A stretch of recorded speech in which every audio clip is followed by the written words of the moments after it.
एक गांव रजापुर पर चुड़ैल का साया था। चुड़ैल अपनी बेटी अप्सरा के साथ रहती थी। अप्सरा बहुत ही अच्छी और शांत स्वभाव की थी। चुड़ैल को इंसानी मांस खाने का बहुत शौक था।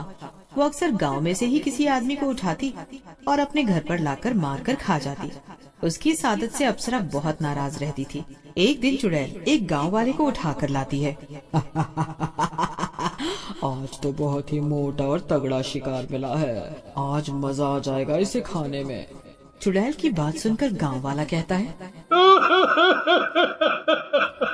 मुझे जाने दो चुड़ैल जी, मैं अपने घर में इकलौता कमाने वाला हूँ। मेरे घर पर मेरे बेटे के अलावा कोई नहीं है। अगर मुझे कुछ हो गया तो वो अनाथ हो जाएगा। गांव वाले की बात सुनकर चुड़ैल हंसने लगती है और बोलती है, इस दुनिया में हर किसी का कोई ना कोई है। अगर मैं ये सब देखती रही तो मैं तो भूखे ही रह जाऊंगी।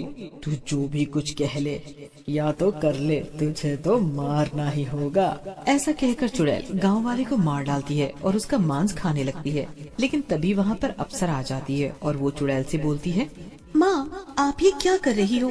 आपने इस बेचारे को भी मार डाला। आपको ऐसा नहीं करना चाहिए था।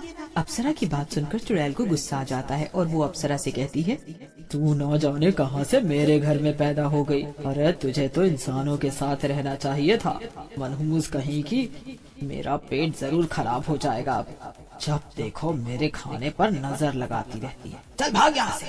चुड़ैल की बात सुनकर अप्सरा गुस्से में वहाँ से चली जाती है।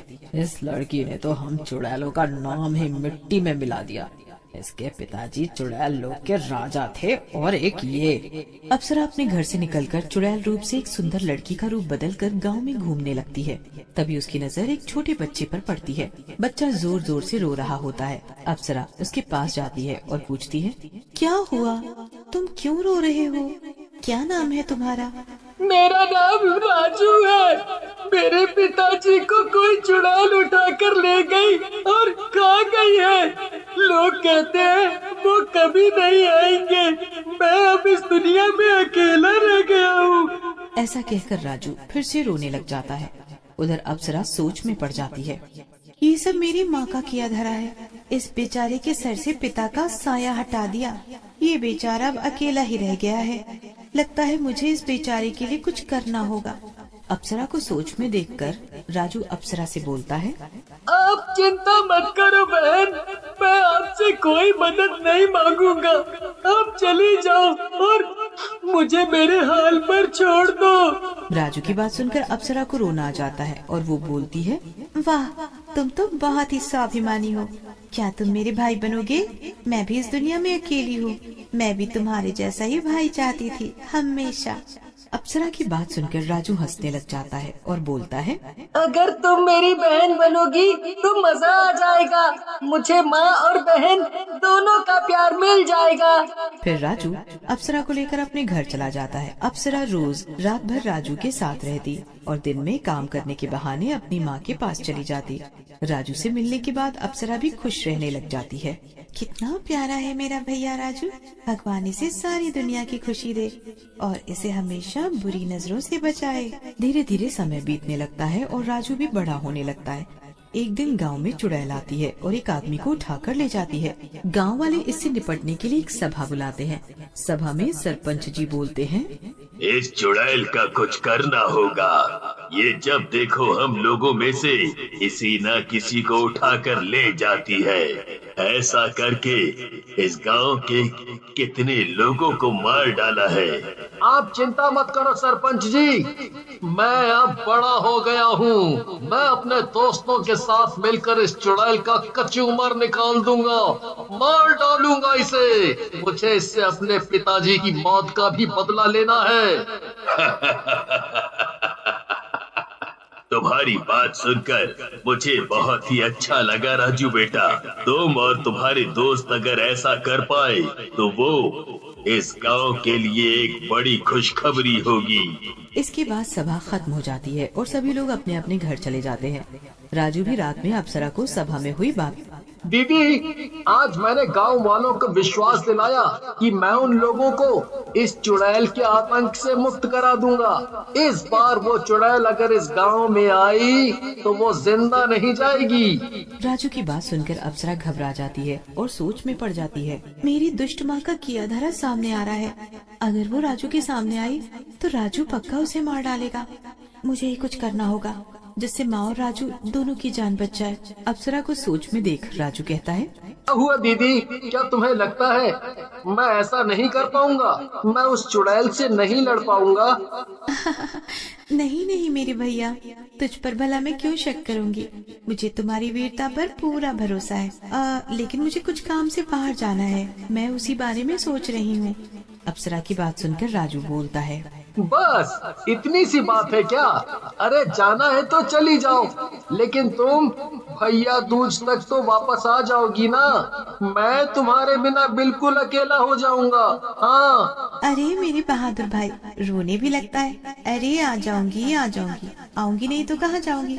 इसी दिन के लिए तो बहनें जीती हैं। तू चिंता मत कर, जैसा भी हो मैं भैया दूज के दिन तुझे यहीं मिलूंगी।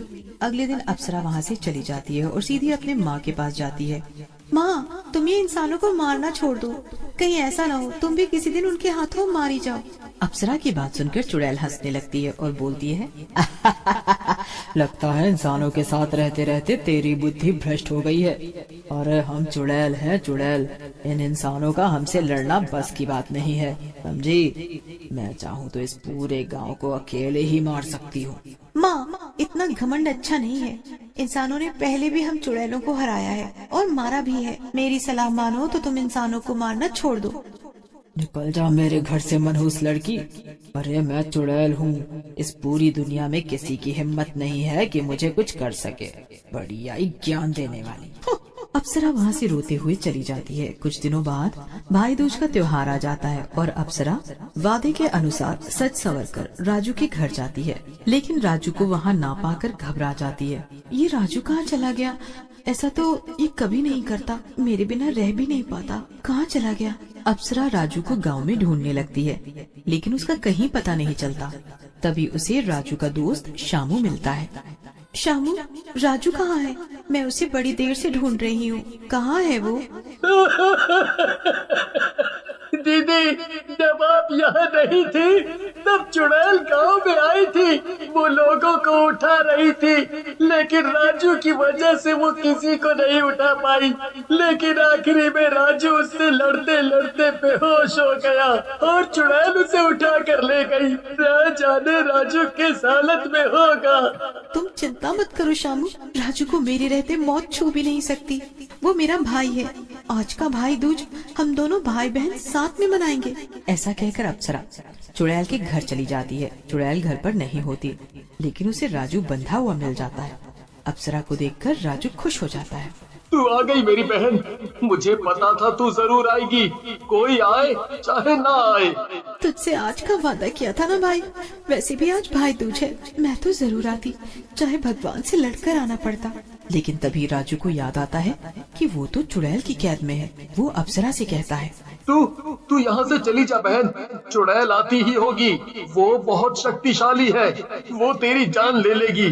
तू यहाँ से चली जा। लेकिन तभी वहाँ चुड़ैल आ जाती है और बोलती है, अप्सरा, तुम दोनों भाई बहन में बड़ा प्यार हो गया है, लेकिन तूने अपनी असलियत बताई। अप्सरा चुड़ैल बन जाती है। अप्सरा चुड़ैल को बोलती है, रुक जाओ माँ, अगर तुमने राजू को छुआ भी तो मैं भूल जाऊंगी कि तुम मेरी माँ हो। लेकिन चुड़ैल अप्सरा की बात नहीं सुनती और राजू को जोर से पटक देती है। पटकने की वजह से राजू के हाथ खुल जाते हैं। उधर अप्सरा गुस्से में चुड़ैल पर वार करती है। चुड़ैल दूर जाकर गिरती है। माँ, मैंने कहा था ना तुम्हें, मेरे भाई राजू को मत छूना। राजू हाथ खुलते ही एक त्रिशूल उठाता है और चुड़ैल की छाती में गाड़ देता है। चुड़ैल वहीं मर जाती है। चुड़ैल के मरते ही अप्सरा वहाँ से जाने लगती है। तभी राजू बोलता है, जा रही हो बहन, भाई को टीका नहीं लगाएगी? मैं तो तेरा वही राजू हूँ। फिर दोनों भाई दूज मनाते हैं और फिर से साथ में रहने लगते हैं।